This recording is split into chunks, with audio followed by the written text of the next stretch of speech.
Mesdames et messieurs les journalistes, chers amis, effectivement, comme vous le savez, la BHCI fait face depuis quelques mois à des difficultés de trésorerie. Et ces difficultés ont été constatées par le régulateur, et le régulateur, c'est la commission bancaire. La commission bancaire, donc, ayant constaté cela, a mené une mission d'inspection à l'intérieur de la banque pour savoir exactement ce qui se passe. Parce qu'il y avait des files d'attente qui se créaient, les clients qui se présentaient devant la banque n'arrivaient pas à rentrer dans leur fonds, et souvent quand c'était fait de façon fractionnée. Et face à cette situation, donc, la commission bancaire saisie a mené la mission d'inspection. La mission, quand elle s'est achevée, il y a eu des injonctions qui ont été formulées à l'endroit de la BHCI, notamment les repreneurs de la BHCI, en l'occurrence Westbridge. Ces injonctions portaient sur un certain nombre de choses, notamment la finalisation du processus de cession de la banque. Deuxièmement, il fallait que la recapitalisation se fasse de façon effective avec des délais. Le délai pour la recapitalisation, c'était le 31 octobre. Et le délai pour la finalisation du processus de cession, c'était le 15 octobre. À l'expiration de ces deux délais, Westbridge n'a pas été en mesure donc, de respecter les injonctions de la commission bancaire. Et c'est pour cela que dès l'expiration de ces délais, nous avons écrit à Westbridge pour lui demander, que nous venons de constater effectivement qu'il y avait des difficultés, puisque nous n'avons pas été informés des décisions qui ont été prises à leur niveau concernant le respect des injonctions de la commission bancaire.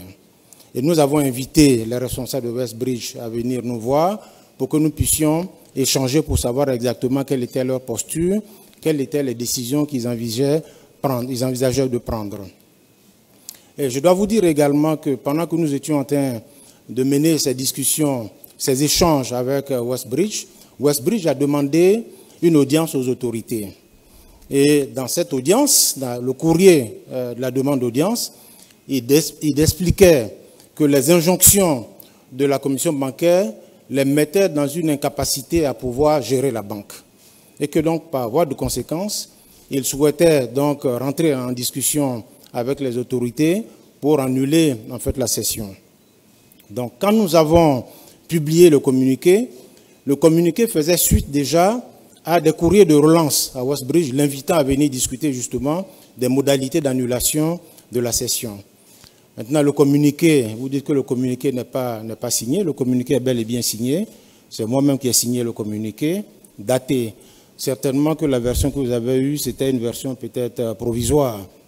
Mais la version finale du communiqué a été bel et bien signée. Vous dites pourquoi maintenant la nomination des représentants de l'État dans le conseil d'administration de la BHCI. Cela s'est fait maintenant parce qu'il y avait toute une procédure à respecter avant d'y arriver. Nous avons discuté avec les autres actionnaires, avec des échanges avec eux. Il nous fallait également avoir une situation réelle de la banque au moment où nous prenons le contrôle, parce qu'il faut absolument qu'un audit soit fait pour savoir la situation réelle de la banque au moment où l'État en prend le contrôle.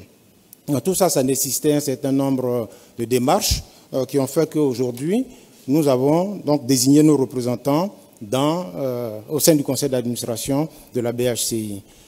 Vous avez mentionné également la saisine de la commission de règlements internationaux par Westbridge. J'avoue que je ne suis pas informé de ça. Je ne sais pas si ils ont saisi la commission de règlement des conflits au plan international. Je n'ai aucune information là-dessus. Mais ce que je peux vous dire, c'est qu'en prenant la décision d'assurer le contrôle de la banque, l'État veut assurer absolument la protection des clients de la banque. Je voudrais rassurer les Ivoiriens que leur épargne sera préservée et toutes les décisions seront prises dans ce sens-là.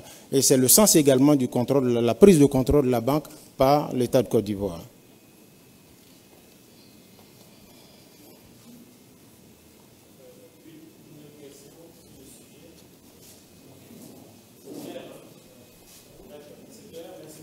D'accord.